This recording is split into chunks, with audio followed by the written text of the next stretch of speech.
Apakah sholat taubat boleh dilakukan setelah sholat tahajud? Kalau pertanyaannya boleh atau tidak, maka jawabannya boleh, Bunda. Karena sholat taubat itu sholat sunnah yang bisa dilakukan kapanpun, kecuali dua waktu sholat yang dilarang. Melaksanakan sholat sunnah taubat itu tidak boleh setelah asar sampai maghrib dan setelah subuh sampai matahari terbit. Nah, kalau dilaksanakannya setelah sholat tahajud boleh. Hanya saja anjuran para ulamanya itu begini runtutannya ya.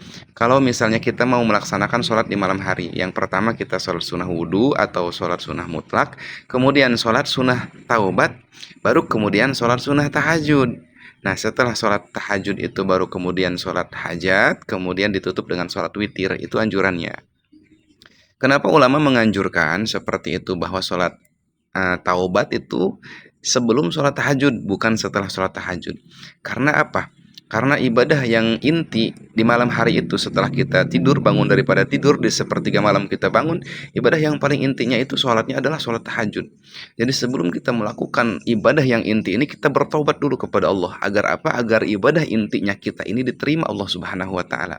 Dan kenapa setelah tahajud itu kita disunahkan melaksanakan sholat sunnah hajat? Nah, karena kita sudah maksimal melakukan ibadah di malam hari, yaitu dengan cara melaksanakan sholat taubat, kemudian tahajud, maka kita meminta kepada Allah dengan menjalankan sholat hajat. Meminta hajat apa yang kita inginkan.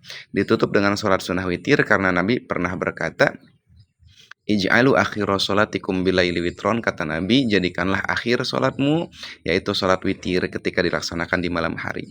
Teman-teman, semoga sampai di sini dapat dipahami. Assalamualaikum warahmatullahi wabarakatuh.